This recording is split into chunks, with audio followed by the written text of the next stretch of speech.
Слобода, рамноправност, визија, креативност. Секој добар збор што може да ви текне и што го води светот напред, потекнува, започнува, се создава во образованието. Образованието е почеток на се она што е успешно во секоја успешна држава. Вчера напишав на Твитер и на Фейсбук, и тоа стојам целоста за тоа, дека најуспешните држави вложуваат најмногу во образованието. Затоа се неуспешни. Имаме денеска гостин кој подоцна ќе зборува зошто финскиот модел е успешен. Но беше спомната и Словенија, еднакво успешни се и Данска, и Холандија, и многу држави кои вложиле во своето образование. Денешната презентација е наречена квалитетно образование, но слободно можеме да кажеме дека секое европско образование е квалитетно образование, затоа што во вложувањето во образованието на долг рок, на 10-15 години, многу струкови ги враќа вложените пари. Што имаме ние како визија во образованието и кои се тие приоритетни точки што треба или треба да се интервенира во нив, нели како што кажа председателот Кирацовски, освен визија, треба да се има и акција. Еве денес ќе зборувам накратко, а потоа и ќе отвориме јавна дебата, кои се 8 приоритети на СДСМ во образованието. Пред да ги кажам 8 приоритети, дефинитивно треба да престанат носењето на закони и законски решенија преку ноќ. Доста веќе со сила ни наметнуваат закони кои не служат никому, ниту на студентите, нити на учениците, нити на професорите, а најмалку на општеството. Ова мора да престане. Во носењето на нови закони се обврзуваме или ветуваме дека ќе бидат вклучени во дебатите сите заинтересирани субјекти. Ќе има јавна дебата, ќе има преиспитување и ќе се дискутира долго време што треба да се промени во образованието. Затоа што целта ни е учениците, студентите и сите оние што влегуваат во системот на образование да добијат нешто. Нели? Знаење, способности и умење. Многу одамна го слушнав следново, кој многу добро ја отсликува ситуацијата што ние правиме во образовниот систем.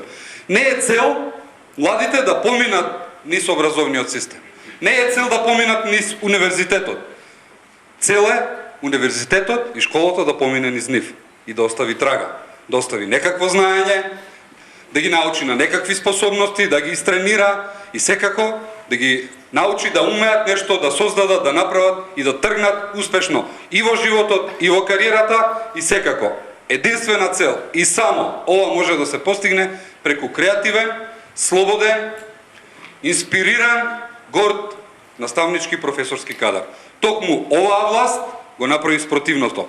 Ги притисна овие луѓе, што се наставници и професори, и измисли се да им го загорчи животот. Измисли се за да не можат нормално да го работат својот образовен процес. Измисли едно чудо казни за да може секој да знае кој е газда и шеф во оваа држава. Дека они се шефовите, дека они ги прават правилата. Но тоа не може повеќе. Еве ги 8 приоритети на СДСМ во образованието. За новите законски решенија ќе водиме јавна дебата, нудиме соработка на сите или со сите заинтересирани субјекти и сакаме длабока реформа во образованието. Која ни е целта? Ќе бидеме подготвени точно за 2 години да направиме целосна длабинска реформа во целото образование. Целта ни е да достигнеме или да постигнеме квалитетен наставен процес, а парите или трошокот ќе биде колку патните трошоци за 4 години на една позната пратеничка. Втор приоритет – предучилишно образование. Предучилишното образование ќе го вратиме назад во системот на образование. Она што се случи како реформа со воведување на 9-годишно задолжително основно образование не ги даде посакуваните резултати, не ја постигна целта. И ми ја крадовме на децата таа година, но не ги воведовме на вистински начин во образованието. Ке мора децата преку едногодишна игра, преку едногодишна забава, преку задолжително едногодишно предучилишно образование да ги подготвиме за образовниот процес, а не да измислуваме проекти како што се Кембридж, па сите да пиштат што е тоа, како се прави, што се пополнува. Навистина такви проекти не ни требаат. Задолжително едногодишно бесплатно предучилишно образование. Како ќе го постигнеме ова? Постапно, не преку ног, година по година. Не знам кој од вас и колку шета по Македонија, помладите нели сакаат повеќе надвор да одат, но нашите училишта се празни. Имаме градови и села каде што ни се испразнија училиштата, каде има празни училници, каде едвај формираат паралелки со колку она законска норма од 24-25. Празни се училиштата. Цели семејства и родители се одат од Македонија си ги носат своите деца.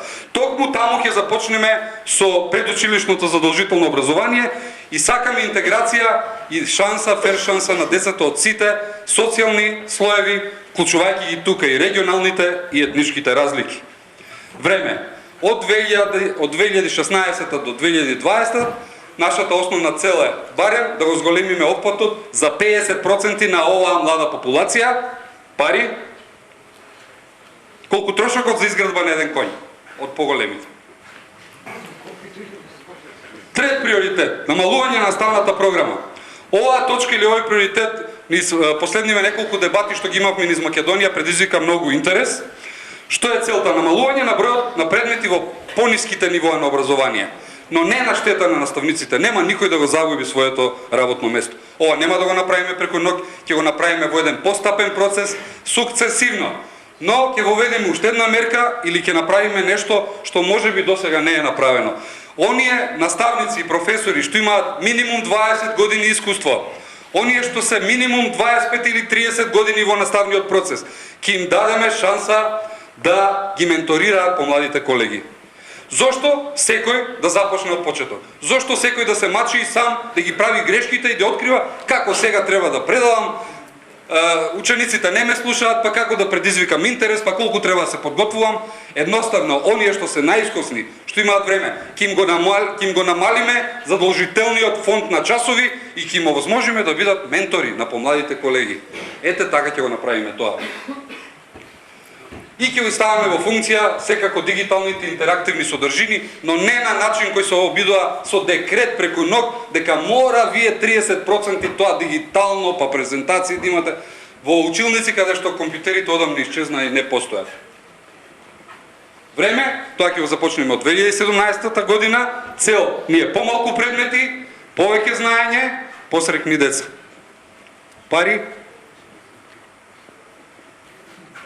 колку трошокот за една од галиите на Вардар. Че во ова општество има пари, ама некој си играл со буџетите и со ресурсите и наместо да го градиме здравството и образованието, некој смислено ни го уништувал општеството. Тоа не смееме веќе да го дозволиме. Следен приоритет, професионална ориентација на учениците, омилена тема на секретаријатот и комисијата за образование. Сакаме да ги насочиме децата согласно нивните способности. Ако децата ги бидува за една, две, три работи, мораме од нивниот ран развој да ги насочуваме. Зошто да ги малтретираме со нешто што не им се допаѓа? Можеби нешто, за нешто ќе се роди љубов во подоцнежната фаза. Значи во фазата каде што децата се развиваат, да ги пратиме и да видиме што е нивен интерес. Зошто на сите да им натрупаме се од озгора, а при тоа само да ги одвратиме или да не им вродиме или всадиме љубов за образованието, усогласување на потребите на стопанството, да ги учиме тоа зашто е потребно. Не во Германија, во Македонија. И задолжителна практиканска работа и стекнување искуство. Ова не е ништо ново, веќе се започнува да се прават многу работи на ова поле, но мора уште повеќе. Оној идеал за дуален систем во Австрија, во Германија, во други паметни држави мора да го примениме. 2-3 дена во школа, особено во секундарното образование, 2-3 дена во школа, 2-3 дена на пракса. Како тоа ќе успееме со многу напор, но мора да се направи. Доста ни е од текст катедра предавање само сувопарни учебници со многу текст. Време од 2017 година, цел подобро или побрзо доаѓање до работно место, пари, колку трошоците за градба на панорамското тркало. Следен приоритет. Контрола на образовниот процес. Ова е еден од суштинските елементи на образованието. Што имаме внатре, што сме изградиле, што сме дизајнирале, каков квалитет нудиме, кој тоа го допушта, контролира, како се проверува и секако како се развива. Најмалку 3 елементи дизајнираме во визијата што ќе правиме во овој процес. Мора дефинитивно да престане техничката улога на одборот за евалуација и акредитација. Они имаат само техничка работа и се послушни на политичарите и прават она што не сакаме да прави. Мора едно независно тело, едно преструктурирано тело да преземе одговорност за новите образовни програми, но не само во високото образование, во сите степени на образование. Не може на кој како ќе му текне да воведува предмети. Ајде сега овој предмет. Па минатата година мислам дека имаше половина наставници во образованието кои на 25 август дознаа дека ќе имаат нов предмет што ќе го предаваат. На што личи тоа? Со еднодневна обука во август во Скопје вие правите проекти. Револуционерни проекти. Никој не знае што треба да се прави. Чи мора да имаме квалитетна акредитација за сите наставни програми. Ова тело ќе регулира она што постои сега во образованието. Нема со политички декрети ништо да се укинува. Нема со дискрециони права да го правиме тоа. Ако некој има факултет, студиска програма, универзитет, ако го одбрани пред ова независно тело, тој ќе живее и ќе работи. Нема што ние да филозофираме. Второто што мислам дека приоритетно треба да се направи е формирање сектор за контрола на квалитетот во образованието. Значи еден формативен процес каде што мора да знаеме во кој момент што имаме во образованието. Знаете што се случува овие изминатите 3-4 години? Има едно десетина агенции, институции и структури во Министерството за образование кои цела година работат само прашања за екстерно тестирање. Само тоа прават. Во тие денови кога постои екстерно тестирање се празнат овие институции. Одат на терен за организацијски и технички да поддржат еден процес кој знаете што донесе. И основање на Институт за развој на образованието. Ова е think tank кој мора да биде натрешен think tank во системот на образование и кој мора да ги дизајнира образовните програми 5-10 години нанапред. Да знаеме како се менува светот, што е потребно на стопанството, што има ново во светот, што може да се примени кај нас, но некој мора преку програма и проекти тоа да го подготви. До сега мислам дека ова не е направено. Ова е една од најважните работи ако сакаме да достигнеме барем еден успешен образовен модел. Време од 2017 година, цел континуирана евалуација на системот. Пари, колку трошокот за плоштадот преку Вардар. Не се ни сеќам како го нарекува. Автономија на универзитетот. Ако во член 46 од Уставот пише дека универзитетот има автономија, точка. Мора да се врати целосната автономија на универзитетот. И структурна, и финансиска, и програмска. Мора да престане ова пресија, овој притисок врз универзитетите. Врз сите универзитети. Не е универзитетот средно училиште. Ако не постоеше универзитетот, немаше да имаме денеска ова што го гледаме во 21. век, во технологијата, во образованието. Мора да престане конфликтот помеѓу Министерството за образование и универзитетот. Приоритетно мора универзитетите да си ја преземат својата улога, целосно, и финансиска, и структурна, и законска. Мора да ја вратиме автономијата, мора да го преиспитаме финансирањето на високото образование. На колегата од Финска му е лесно, вчера разговаравме, он има држава, има буџет, 99% високото образование е бесплатно во Финска. Ние тоа не можеме да си го дозволиме. Или можеме, не знаеме. Па ние не видовме ни една анализа од Министерството за образование, иако се сменија 7-8 министри за образование. Не покажа никаква анализа, никаква програма, ништо што може да предизвика, еве, заради ова анализа го правиме ова. Заради ова анализа покажа дека е потребно ова. Чи мораме да го преиспитаме финансирањето на високо образование, затоа што веќе во Македонија има 19 или 20 акредитирани универзитети. И мора да ги преиспитаме квалитетот на дисперзираните студии. Вчера повторно го спомнавме, значи има градови каде што има акредитирани по 2-3 факултети кои со години не запишале ниту еден студент. Каква е таа програма, не знам. Градот што беше посочен, изминатите 3 дена е Крива Паланка. 2 факултети во 3-4 години ниту еден запишан студент. Има и други лоши примери. Време нов закон за високо образование, но во 2018 година треба да се подготват многу работи, мора да се подготви план, стратегија, што ќе правиме во високото образование. Затоа што тука најмногу се искомплицирани работите.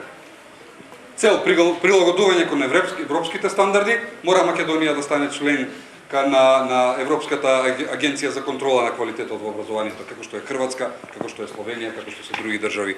Ова денес што постои, не може ни да напише молба за да биде членка на оваа институција. Кога ќе станеме членка на оваа институција, тогаш ќе знаеме дека имаме квалитетно високо образование, пари колку трошоците за жалните врби.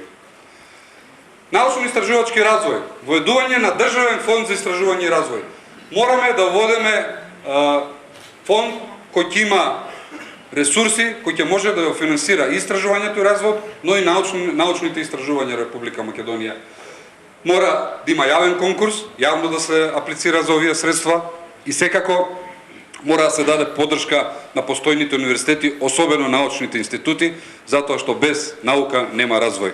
Време од септември 2017 година цел извојување за истражување и развој до 1% од бруто домашниот производ, идеалот на Европа е 3%, но и тоа некаде се околу 2 на 2 европските држави. Ние, последниот податок што јас го имам е 2008-2009 година, издвојување за научно-истражувачки развој, воопшто за истражување и развој 0,00 колку беше? Пари колку трошоците за другите две галии. И последната точка, вработување за најдобрите студенти. На најдобрите студенти мораме веднаш да им понудиме работа, затоа што тие се најскапоцениот човечки капитал во Македонија. Да не дозволиме повеќе да ги губиме младите кадри. Да не дозволиме овој екзодус да продолжи, затоа што овие кадри ќе извлечат и општеството и државата онаму каде што сме денес. Време од септември 2016 година, значи приоритетно веднаш, цел запирање на екзодусот на младите, пари, колку парите за сите купени објекти на ВМРО ДПМН за 2014 година. Благодарам.